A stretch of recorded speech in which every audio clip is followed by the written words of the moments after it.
have to say this first. No matter what you hear me say, no matter how I tell my story, no matter what piece of information I lay out in front of you, please tag that with "cause of God." My life is favor. When you got favor on your life, no matter what you're thrown into, you're going to always rise to the top. I have been thrown into a lot, but because of favor and grace, I just keep showing up somehow, man, no matter what they do. And so all of this that I have is really because of the grace of God. Now, I'm going to tell you something. You got to have a tremendous work ethic to be successful in here. In other words, and you can relate to this, you got to have a lot of dog in you. You really do, man, if you want to be successful, because it's going to be a lot of trying times. So you have to have a tremendous work ethic. But you got to have faith. Faith without works is dead. Albert Einstein said once, he said, imagination is everything. It's the preview to life's coming attractions. Everything you have, everything we have in this world, somebody imagined it. It's your imagination is tremendous. Somebody was sitting on the phone one day talking with a cord to the wall and said, man, I wish I could just go outside with this phone. Everybody in here got a cell phone. Somebody imagined that. Somebody got tired of riding in a wagon cross country from slavery to freedom. Somebody said, I wish we had something that made these wheels move by themselves. We drive cars. People got tired of driving from New York to LA. Somebody said, I wish we could fly. We got airplanes. Imagination is everything. It's the preview to life's coming attractions. Your real life, the one God really got for you, is in your imagination. It is not in your current situation or your current paycheck. And if you've been living like that, you have then restricted yourself to a commonality that is really not yours. Because what really God got for you is really in your imagination. Faith is the substance of things hoped for and the evidence of things not seen. So when I told you a minute ago, you got to have a tremendous work ethic, but you got to have a lot of faith. I talk to so many people who get older, like some of us are, and they've lost their faith. Well, faith is really simple. Faith is the substance of things hoped for. All that means is in the beginning, you just hope something pop up. You know, you just kind of hope something happen for you. I was hoping I would get on TV. I wrote it on a piece of paper when I was 10. I want to be on TV. The problem I had when I wrote it at 10 was I suffered from a severe stuttering problem. I could not talk outside of my house. So can you imagine when I wrote on a piece of paper, I want to be on TV and turn that in? But when I wrote it on the paper, it wasn't factual. It was just hoping. You just got to start with the hope. Faith is the substance of things that you hope for. You just hope something jump. Then what happened is through grace and favor, he give you a couple of them things you hope for, and then you're supposed to start believing then. Because now it turns into faith. But if you take this scripture, faith is the substance of things hoped for and the evidence of things not seen. What is the evidence of things not seen? I just told it to you. Albert Einstein said, imagination is everything. It's the preview to life's coming attraction. But guess what? Your imagination really is. It's the evidence of things not seen. Because your imagination, you know why it's the evidence of things not seen? Because you're the only one can see it. Your imagination is actually God showing you a preview of a coming attraction that he has for you. The moment you don't believe in your imagination, you negate what he got for you. Your imagination is the preview to life's coming attraction. It is the evidence of things not seen, because can't nobody see it with you. Your problem is you keep telling your imagination to the wrong people. See, if you want to kill a big dream, tell it to a small-minded person. It's dead. How many times, man, have you had a tremendous idea, something you thought was the one, and you went and told it to your loved ones and your so-called friends, and they shot it down. I mean, you was convinced that it was just, oh man, I just came to you. And you told it to them and they shot it down. And you thought since they was your loved ones and their friends and they got your best interests at heart, you believed them. You was wrong. You let them talk you out of what God got for you. Some of y'all still sitting here with the ambition of opening a business one day, but you scared to go start the business because you got a job and you got bills. Rich people got bills. Everybody got bills. Hell, I got bills.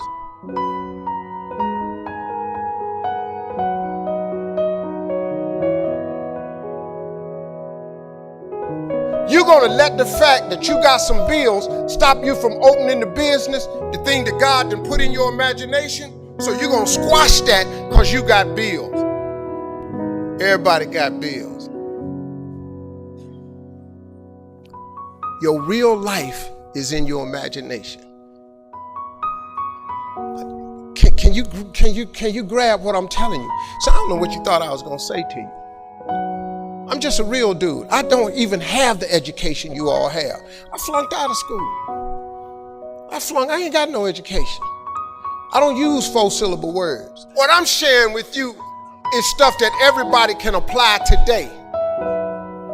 If you're sitting in here thinking that you're too old to listen to what Steve Harvey, hell, I'm 60.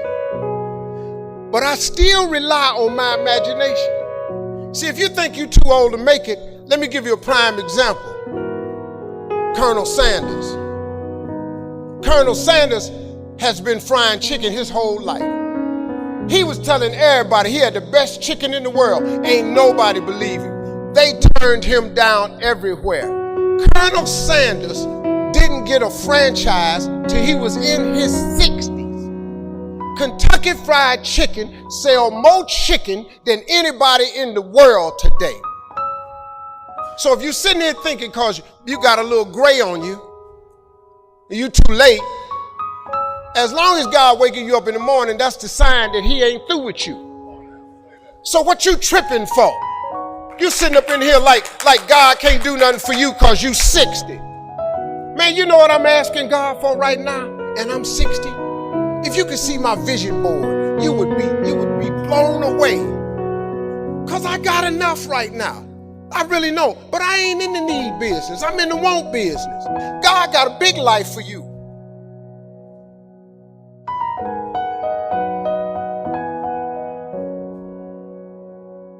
The smallest scripture I ever read changed my life. You have not because you ask not. Do you know the difference that could make in your life? I'm just giving you real talk now. I'm just trying to tell you how I got here. See, I have no education. See, you have not because you asked not. When the last time you really asked him for something? Or do you keep making requests that's inside the confines of your paycheck? When you gonna get outside of that? Didn't I just tell you God ain't in your paycheck? Didn't I just tell you he ain't in your job title? The life God got for you is in your imagination. Why you still imagine this stuff? Why you keep dreaming of a summer home? Why you keep dreaming of retirement, leaving your grandkids money? So I'm at the age now where I think about my grandkids. I got 7 TV shows. Dog, I only need one. One show pay me enough money. I just need one. I do not live my life in the confines of what anybody says to me. I let my imagination go, and now imagination is a preview to life's coming attraction. But what that really means is God showing you a preview of what he has for you. So now, if you have not because you ask not, do you understand if you up your ask, he has to up his give? This period. This is simple stuff that anybody can apply. You ain't even got to have no degree to do this. You don't even have to have no money to do this. You can start this today and change your whole game because you're going to need grace and favor anyway. You up your ask, he up his give. You have not because you ask not. This ain't a magic trick, man. I get tired of rich people talking to people and they make you buy these programs and stuff so they can drag you out for 8 years. You can get the program. I have asked God for some tremendous stuff. Everything he hasn't given to me is on the way. I have no doubt about it. Why would he not? When I was homeless, I lived in a car for 3 years. I made some decisions in my life, man, and threw myself off a cliff. My decision in October the 8th, 1985, I walked into a comedy club for the first time on a dare from a girl. I walked into a comedy club for the first time. Had never heard of a comedy club. But all my life, I wanted to be on TV. Had never heard of a comedy club. October the 8th, I walked into Hilarity's Comedy Club in Cuyahoga Falls, Ohio. It's right outside Akron. I signed up for the following week because I just wanted to see what the comedians did. Man, I saw live stand-up for the first time. They had 10 acts supposed to go up. 9 of them went up. The 10th guy got scared and ran out the door. So I had signed up for the following week. The guy says, listen, we lost our 10th act. We're going to go to the phones. We're going to go to the week from next week. If Steve Harvey's here, come on up now. So I ran up on stage. I don't even know what to do, but I just started talking about boxing and stuff that happened to me. Audience was hollering, laughing. They brought all 10 of us back up on stage. They had a clap off. I won the clap off. I won $50. I cried from Cuyahoga Falls to Cleveland. The girl kept saying, why you crying? It ain't but $50. I said, no, you don't understand. This way more than 50. This what I do. She said, what you mean this what you do? This just your first time. You don't understand. Something happened to me. I won amateur night. I went to work the next day, October 9th, 1985, and quit my job. Now, I don't recommend that you do it that way, because 2 years later, I was homeless.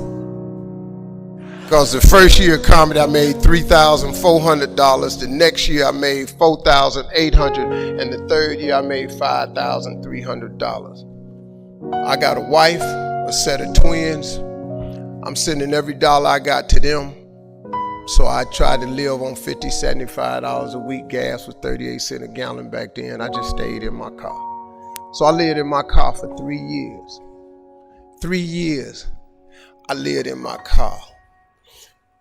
And what happened was, I just said, man, so I used to fish all the time to eat, because I'm a fisherman, I'm a bass fisherman. So I used to stop at lakes and ponds and just fish. And every month I get run off from somebody's land. Hey, get away from here. Hey, move along, that's not yours. Hey, stop fishing here. I just get run off. And he didn't understand. And one time I had fish on the line. They said, you got fish on that line? I said, yeah, throw them back. I had to throw them back because I used to stop at rest areas with them little cast iron grills. I kept charcoal in my car. I started a fire and I eat fish. There's some days I wouldn't eat. So that they thought I was just fishing, but I was eating. So I said one day, I said, man, you know what? One day, man, I'm gonna give myself some land. I'm buy myself a piece of dirt. So fast forward, God bless me. I get on TV when I'm 38. I'm on Showtime at the Apollo. Lord have mercy. They gave me my money. I saved my money up. I saved $250,000. I said, I'm going to give me some land. I went to Texas and I'm about to buy some land. But before I went to buy the land, I was curious. I just had the thought. I said, man, I wonder how much land is on earth? How many acres is on earth? Because you know it's not going to change. You know, God lets you fly. God lets you dive on the water. God don't let you make dirt. Can't make dirt. So I looked it up. It's roughly over, just a little bit over 36 billion acres of land. 36 billion acres of land. So I just got a little bit more curious. And I said, well, how many people on earth? I looked it up. And there's about 6 billion people on earth. So I did some Steve Harvey thinking. I said, okay, if it's 36 billion acres of land and it's about 6 billion people on earth, everybody ought to have 6 acres of land. Not just me, just thinking. So I asked God, could I have 6 acres? That's all I wanted. Because you know the one thing I wanted? I didn't care if I put a house on it or nothing. I just wanted to be a stand somewhere and couldn't nobody run me off.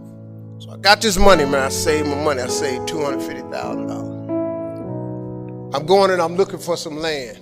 The first day I get there, I see a piece of land in Texas, so beautiful. I couldn't believe it. Had rolling hills, had a pond on it where I could fish. The dude took me over there. I look at the land and I'm looking out. I said, man, this is great right here.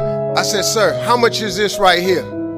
He said, well, it's about $600,000. I said, man, I ain't got that kind of money. He said, well, how much do you have? I said, I got $250,000. I said, well, let me think about it, man. He said, let me think about it. And I was standing there, and then I stopped. I said, sir, can I ask you a question, man? How many acres of land is that? He said, this is 6 acres.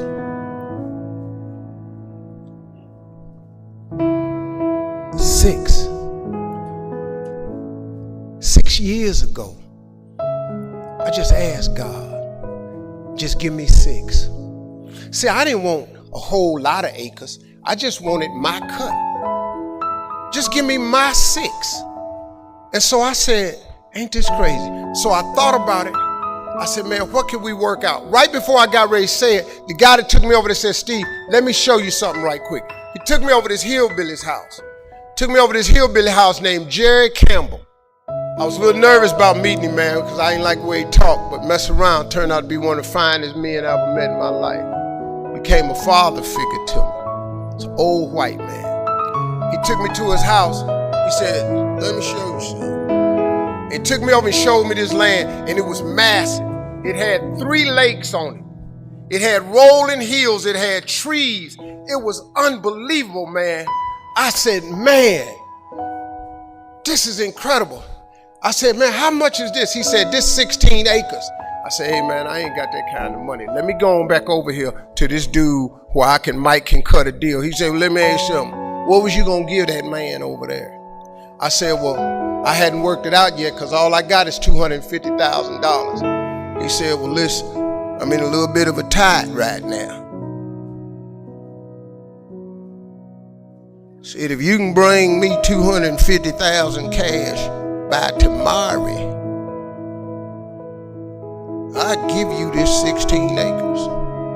Next thing you know, I had 270 acres of land. Now, let me tell you something. I'm so busy now, I don't even get to go to that ranch. I never can go. And I thought I was going to be fishing and save it for my kids' rest of life. God had another plan for me. That's the ranch that I have my mentoring camp on. I bring 1,000 black boys out there with 1,000 single mothers. And that was the purpose of that ranch. I never go there to fish at all. But see, that's what I wanted. I thought that's what it was for. But God got another plan. His way is way bigger than yours. You can't even see his way.